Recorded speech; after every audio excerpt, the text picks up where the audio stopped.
मुझे तो ध्यान है, एक बार सब्जी वाले के पास गया, मैंने कहा नींबू क्या भाव दिए, उसने कहा बैठ के देखो संतरे हैं। आप सभी को प्रणाम करता हूँ। मंच पर उपस्थित अपने सभी कवि मित्रों को, कवि अग्रजों को प्रणाम करता हूँ, माँ सरस्वती को प्रणाम करता हूँ, भगवान महावीर को प्रणाम करता हूँ और आप सबसे निवेदन करता हूँ मेरे स्वागत में दोबारा जोरदार तालियां बजाएं। महेंद्र भैया, आपके परिचय में मैं एक बात बताना भूल गया था। महेंद्र भैया देश के एक ऐसे कवि हैं जिन्होंने ऊंचाइयां बहुत प्राप्त की हैं और इतने ऊंचे चले गए जहां पर बाल उगने बंद हो गए। और एक बात आपने कई बार सुनी होगी, अब सही पात्र के लिए सुन लीजिए। महेंद्र भाई की सिर की स्थिति आप देखिए, इनकी स्थिति को देखकर एक शोध किया जवाहरलाल नेहरू विश्वविद्यालय के छात्रों ने कि किसी भी पुरुष के सिर पर केवल 2 महिलाएं हाथ फेरती हैं, एक माँ और एक पत्नी। अंतर सिर्फ इतना है कि जब माँ हाथ फेरती है तो बाल बढ़ते हैं।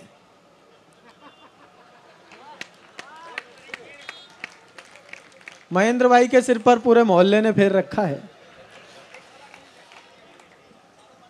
बहुत सारे लोग, ऐसा मत बोल, बहुत सारे लोग मेरे जैसे यहाँ पर भी बैठे हुए हैं। हाँ, वे भी सब योग्य हैं, क्षमतावान लोग। लेकिन दोस्तों आप लोग घबराना मत, मेरे पास जवाब है आप सबकी तरफ से इसके लिए। ये अभी बता रहा है कि जिनके सर पे पत्नी हाथ फेरती है तो बाल ऐसे हो जाते हैं। मैं इसे जवाब देना चाहता हूँ दोस्तों, मुझे भाई चिराग जैन से दोस्तों बहुत सहानुभूति है कि इसके सर पे कभी इसकी पत्नी ने हाथ नहीं फेरा। बहुत अच्छे भाई साहब। मैं तो इससे कहना चाहता हूँ भाई चिराग, कभी कभी सर पे पत्नी से भी हाथ फिरवा लिया करो, वरना कुछ दिनों में भालू हो जाओगे।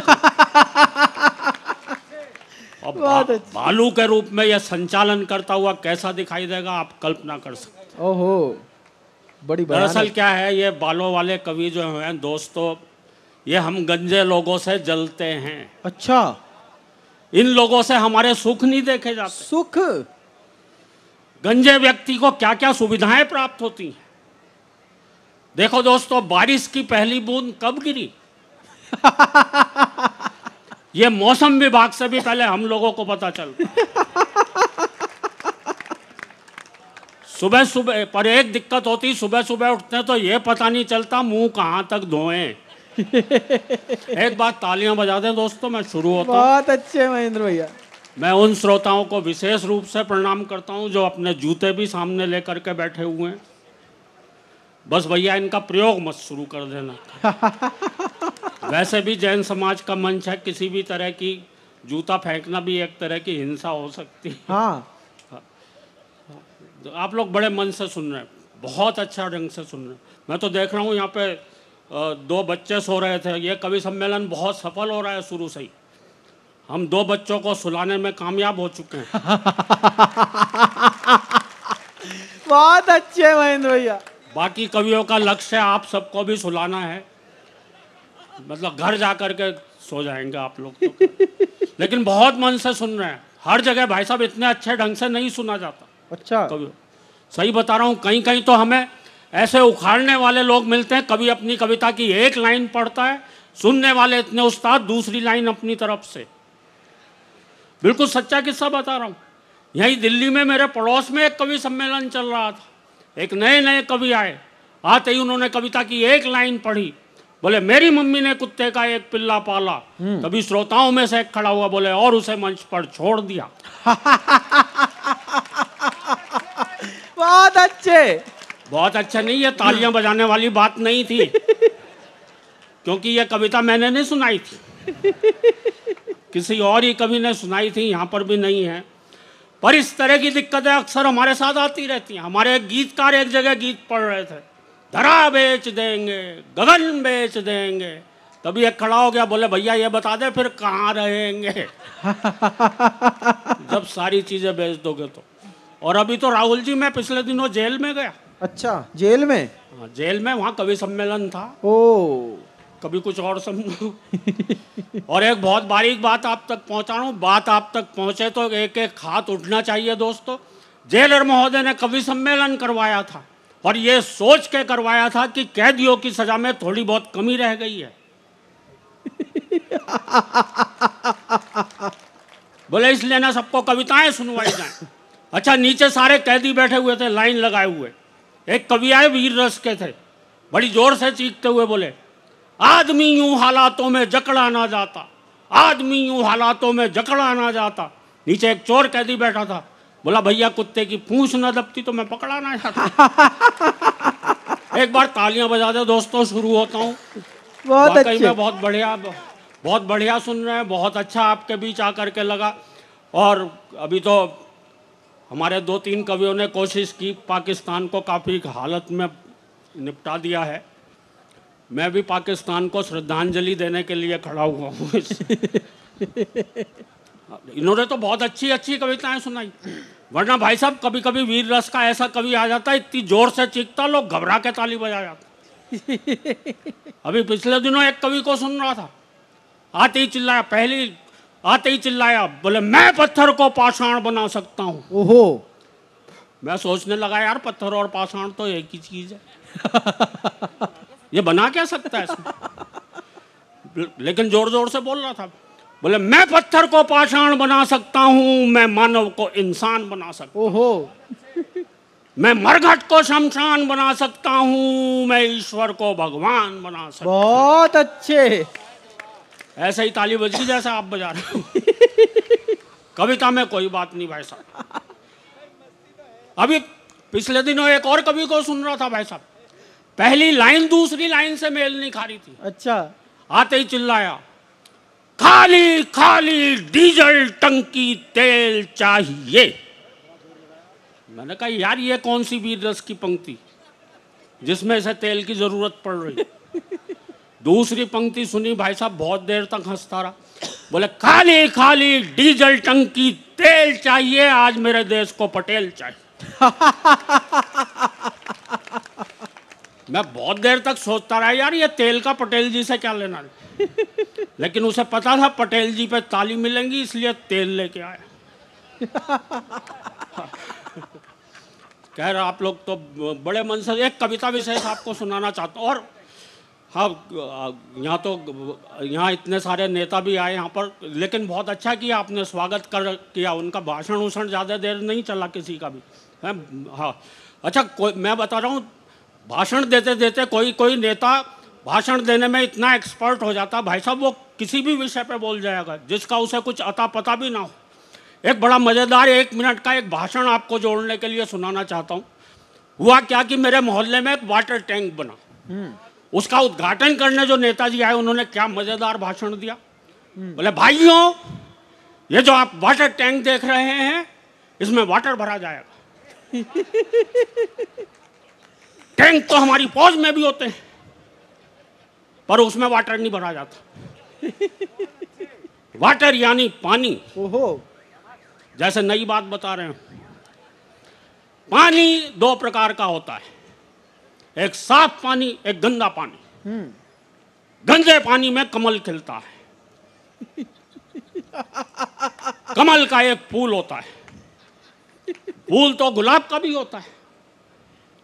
गुलाब के फूल से गुलकंद बनता है। ओहो, गुलकंद पेट साफ करता है। अब वाटर टैंक से पेट साफ करने तक आ गए। पेट तो खरबूजा भी साफ करता है। खरबूजे को देखकर रंग बदलता है। रंग सबसे बढ़िया जर्मनी के होते हैं। जर्मनी वो जहां हिटलर हुआ था। हिटलर वो जिसने वार की थी। वार 8 प्रकार के होते हैं, सोमवार, मंगलवार, बुधवार। वार 8 प्रकार के होते हैं, सोमवार, मंगलवार, बुधवार, बृहस्पतिवार, शुक्रवार, शनिवार, रविवार और वर्ल्ड वार। वर्ल्ड यानी दुनिया। दुनिया गोल होती है। अच्छा, गोल तो रसगुल्ला भी होता है। रसगुल्ला खाने से प्यास लगती है, प्यास को पानी बुझाता है। पानी को अंग्रेजी में वाटर कहते हैं, और उसी के लिए वाटर टैंक बना है। बहुत अच्छे। पता नहीं कहाँ से शुरू करके कहाँ ख़त्म करें, लेकिन बड़े मन से आपने सभी कवियों को सुना। और अभी तो हमारे कई स्टार कवि यहाँ पर मौजूद हैं। आप उन्हें भी सुनेंगे, भाई प्रताप फौजदार, भाई अरुण जैमिनी, भाई हमारे भाई डॉक्टर विष्णु सक्सेना, और किसी का नाम, हाँ, ओज का एक ऐसा स्वर जिसने हरिओम पवार जी के बाद शायद देश में सर्वाधिक ओज की कविताएं जिनकी। बेशक। एक बार तालियां इन सब के लिए बजा दीजिए, वो सब मैं अपने खाते में डाल लेता हूँ। एक कविता विशेष सुनाना चाहता हूँ दोस्तों, बड़े मन से सुना है आपने। किसी भी कवि को आप हूट नहीं करेंगे, करना भी मत, अब तो बहुत वरिष्ठ कवि रह गए हैं वैसे भी। और देखो, हूट करना भी एक तरह की हिंसा है। अच्छा। देखो, कवि जैन साहब बहुत संवेदनशील होता है, उसे कोई हूट मतलब ठीक से नहीं सुने बुरा लग सकता है, कोई हूट कर दे तो भाई साहब उसके दिल पे धक्का पहुंच सकता है, उसके दिमाग तक पे असर पड़ सकता है। मैं ऐसा इसलिए बता रहा हूँ, एक जगह मेरे साथ ऐसा हो चुका है। एक कवि सम्मेलन में मुझे श्रोताओं ने इतनी बुरी तरह से हूट किया, इतनी बुरी तरह से हूट किया कि सीधा असर मेरे दिमाग पे पड़ा, मेरी याददाश्त चली गई, मुझे भूलने की बीमारी लग गई। अभी मैं कुछ कह रहा था तो जब मुझे भूलने की बीमारी लगी तब मैंने एक कविता लिखी, वो कविता आपको सुनाना चाहता हूँ। बिल्कुल एक अलग तरह की कविता है। एक बार तालियां बजा कर मन दे दोस्तों, जितने मन से आप सुनेंगे उससे दुगने मन से मैं आपको सुनाने की कोशिश करूंगा कि एक कवि सम्मेलन में श्रोताओं ने इस कदर हूट कर डाला कि हादसे से मेरी यादों का निकल गया दिवाला। तब से बिना निमंत्रण के ही हर प्रोग्राम में पहुंच जाता हूं, हालत इतनी खराब है जहां भी लोगों की भीड़ जुटी दिखती है कवि सम्मेलन समझकर घुस जाता हूं। बहुत अच्छे। आज भी मैं यही सोच के आया हूं यहाँ पर, जहां भी लोगों की भीड़ जुटी दिखती है कवि सम्मेलन समझकर घुस जाता हूं। कभी तो अपने स्कूल जाकर बच्चों को कविताएं सुनाने लगता हूं, कभी मंच से ही श्रोताओं को हिस्ट्री पढ़ाने लगता हूं। जी भाई साहब, चाय वाला आ गया क्या? हाँ। नहीं भाई, ऐसा कुछ नहीं करना चाहिए, क्योंकि आप जानते हैं 3 साल पहले चाय वाले को जिसने भी जो भी कुछ कहा भाई बहुत अच्छे महेंद्र भैया, पूरे देश ने उनकी स्थिति, और ये तो बल्कि कॉफी वाला उससे भी बड़ा है। ये तो वो तो खाली प्रधानमंत्री बने, ये तो हो सकता है संयुक्त राष्ट्र का महासचिव न बन जाए कहीं। कर ले लो भैया, मेरी भी रख लेना। एक तो मैं वैसे ही भूलने वाली कविता सुना रहा था, ऊपर से और भुला के चला गया। एक बार तालियां बजाकर मंदिर स्वागत भाई साहब, स्वागत। हाँ। कि एक कवि, हालत इतनी खराब है, कभी तो अपने स्कूल जाकर अपने बच्चों को कविताएं सुनाने लगता हूँ, कभी मंच से ही श्रोताओं को हिस्ट्री पढ़ाने लगता हूँ। एक बार तो गजब बड़ा कर दिया, जो श्रोता लेट आए थे मैंने उन्हें कुर्सी पर ही खड़ा कर दिया। अपने बिगड़े हालात का ज़्यादा बयान क्या करना है, मुझे ये भी ध्यान नहीं रह पाता कितनी देर पढ़ना है। एक जगह तो मैं पढ़ता गया, 1 घंटा हो गया, 1.5 घंटा हो गया, श्रोता बोर हो गए। मैंने बाद में सबसे माफ़ी मांगी, मैंने कहा माफ़ करना दोस्तों, आज मेरे हाथ में घड़ी नहीं थी। एक श्रोता खड़ा होकर बोला पीछे कैलेंडर लगा हुआ था, वही देख लेता। मुझे यह भी ध्यान नहीं रह पाता कितनी देर पढ़ना है, बात हो गई है काबिले गौर की। मुझे यह भी ध्यान नहीं रहता अपनी ही पढ़ रहा हूँ या किसी और की। पूरे दिमाग में हेरा फेरी है कि जब कोई और पढ़ता है और जमता है, तब लगता है यार ये कविता तो मेरी है। बता रहा हूँ, इस मंच से जितनी अच्छी कविताएं होंगी सब मेरी हैं। एक जगह तालियां बजनी चाहिए इस बार। एक जगह मैंने जेब से कागज निकाल के पढ़ना शुरू कर दिया दोस्त। 5 किलो आटा, आधा किलो नमक टाटा, 6 लाइफ बॉय, 250 ग्राम चाय। एक श्रोता खड़ा हो गया करके हाय, बोले हद हो गई है डिसिप्लिन के अनुशासन की, कविता सुना रहे हो या लिस्ट अपने घर के राशन की। और अगली पंक्ति पर आप सभी के हाथ उठने चाहिए दोस्तों। दूसरा श्रोता बोला इसे ही सुनाए जाओ, वाह वाह, इरशाद इरशाद, घर पर और क्या क्या ले जाना हम सब भी कर लेंगे याद। वैसे मियाँ आप किस फरेब में हैं, ऐसी एक एक कविता तो हम सबकी जेब में है। बहुत अच्छे। घर वाले भी मुझसे कुछ नहीं कहते हैं, क्योंकि मैंने एक दिन अपनी पत्नी से पूछ लिया था ये घर में महेंद्र अजनबी कौन है जिसके रोज रोज फोन आते रहते हैं। दाढ़ी बनाने के बाद एक बार तो और भी गजब कर दिया, जब मैंने अपनी पत्नी से पूछा ये आईने में आदमी कौन था। बहुत अच्छे भाई साहब। जिसकी मैं इतनी बढ़िया शेव कर गया। रात को सोते समय और भी लफड़े में रहता हूँ। मेरा कुत्ता तो आराम से बिस्तर पर सोता है, मैं पलंग के नीचे कूकू करता रहता हूँ। कुछ समझ नहीं पाता हूँ। पत्नी पुचकारते हुए उसे बुलाती है, दो मिलाते हुए मैं पहुँच जाता हूँ। पूर्ति का ऐसा प्रमाण देता हूँ, वो रोटी उसे डालती है, पहले मैं लपक लेता हूँ। सवाल खड़े हो गए हैं रोज अनबुझे, मुझे यही पता नहीं लग पा रहा है भूलने की बीमारी मेरे कुत्ते को लगी है या मुझे।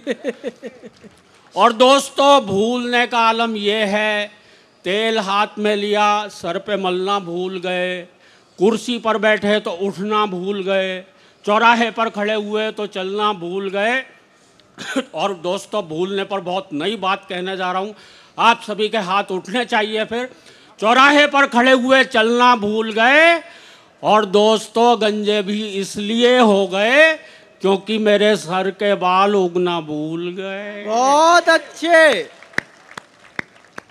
पत्नी बोली एक बार मेरे भरतार हेल्प करा दो, गीले कपड़े ऊपर फैला दो। ऊपर जाते ही दिमाग भटक गया, मैंने कपड़े तो चारपाई पर पटके खुद तार पर लटक गया। टूट गई टांग, डॉक्टर आया, पलस्तर चढ़ाया, डॉक्टर भी था होशियार, भुलक्कड़ों का सरदार, गजब ही ढा दिया। टूटी दाई टांग थी, पलस्तर बाई पर चढ़ा दिया। क्या बात है। और दोस्तों, भूलने पर इससे बड़ी बात कोई कह नहीं सकता। जो मैं कहने जा रहा हूं, मैं क्या कहने जा रहा था ये तो भूल ही। लेकिन दोस्तों, मेरे भूलने पर ज्यादा मत जाइए, कविता समाप्त हो गई है, तालियां बजाइए। लेकिन दोस्तों, कविता तो शुरू होती है अब। बहुत अच्छे। मैं ही नहीं, ये सारे कवि, आप और हम सब न जाने किन ख्यालों में झूले हुए हैं। हम सभी कुछ न कुछ भूले हुए हैं। हम भूल गए हैं आपस का प्यार। वाह। हम भूल गए हैं मेहमान का सत्कार। आए दिन टूटने वाले घर बार। हम भूल गए हैं संयुक्त परिवार। क्या बात है। और बता रहा हूं आपको घर घर का संताप। पत्नी आते ही लोग भूल जाते हैं माँ बाप। वाह वाह। लोग भूल जाते हैं किसी का एहसान। लोग भूल जाते हैं अपना दीनो ईमान।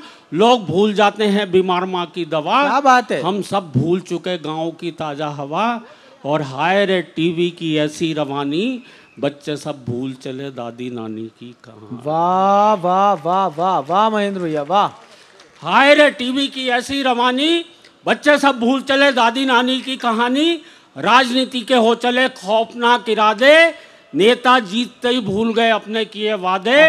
नफरत का चढ़ चुका ऐसा जुनून है, हम सब भूल गए कि सबका एक जैसा खून है। और दोस्तों, कहने को अब कुछ भी नहीं है शेष। भूलों की इस भूल भुलैया में हम सब भूलते जा रहे हैं अपना देश। वाह वाह। हम सब भूलते जा रहे हैं अपना देश। बहुत बहुत धन्यवाद, बहुत बहुत प्रणाम।